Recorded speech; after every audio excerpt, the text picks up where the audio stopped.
بسم الله الرحمن الرحيم. تبارك الذي بيده الملك وهو على كل شيء قدير، الذي خلق الموت والحياة ليبلوكم أيكم أحسن عملا وهو العزيز الغفور، الذي خلق 7 سماوات طباقا ما ترى في خلق الرحمن من تفاوت فارجع البصر هل ترى من فطور ثم ارجع البصر كرتين ينقلب إليك البصر خاسئا وهو حسير، ولقد زينا السماء الدنيا بمصابيح وجعلناها رجوما للشياطين وأعتدنا لهم عذاب السعير، وللذين كفروا بربهم عذاب جهنم وبئس المصير، إذا ألقوا فيها سمعوا لها شهيقا وهي تفور تكاد تميز من الغيظ، كلما ألقي فيها فوج سألهم خزنتها ألم يأتكم نذير، قالوا بلى قد جاءنا نذير فكذبنا وقلنا ما نزل الله من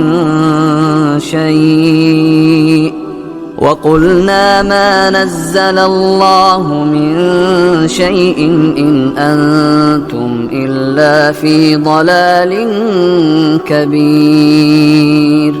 وقالوا لو كنا نسمع أو نعقل ما كنا في أصحاب السعير، فاعترفوا بذنبهم فسحقا لأصحاب السعير، إن الذين يخشون ربهم بالغيب لهم مغفرة وأجر كبير، وأسروا قولكم أو اجهروا به إنه عليم بذات الصدور،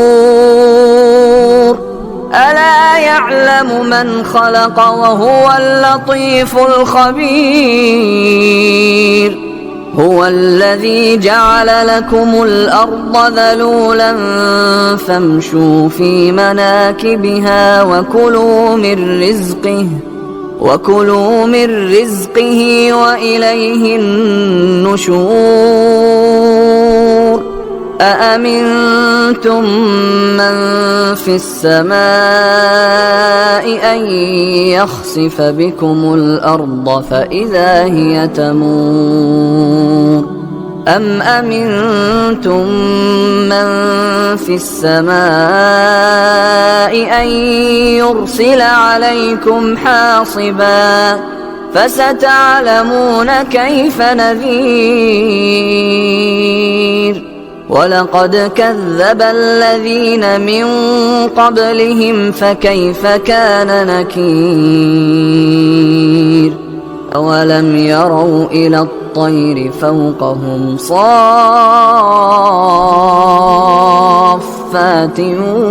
ويقبضن ما يمسكهن إلا الرحمن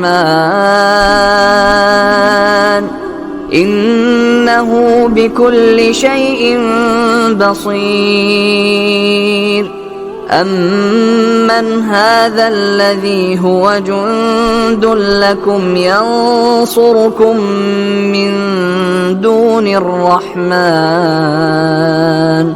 إن الكافرون إلا في غرور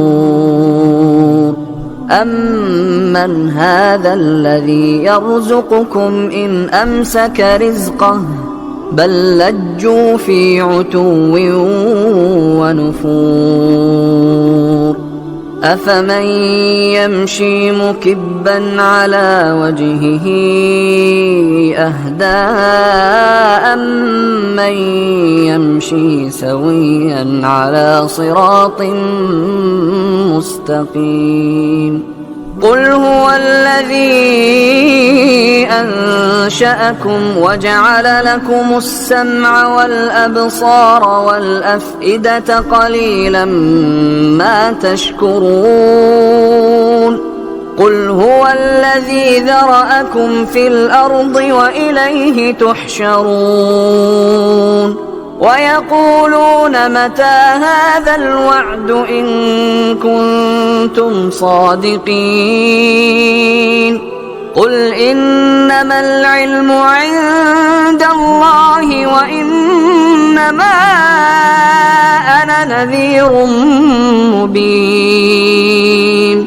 فلما رأوه زلفة سيئت وجوه الذين كفروا وقيل هذا الذي كنتم به تدعون قل أرأيتم إن أهلكني الله ومن معي أو رحمنا فمن يجير الكافرين من عذاب أليم قل هو الرحمن آمنا به وعليه توكلنا فستعلمون من هو في ضلال مبين قل أرأيتم إن أصبح ماؤكم غورا فمن يأتيكم بماء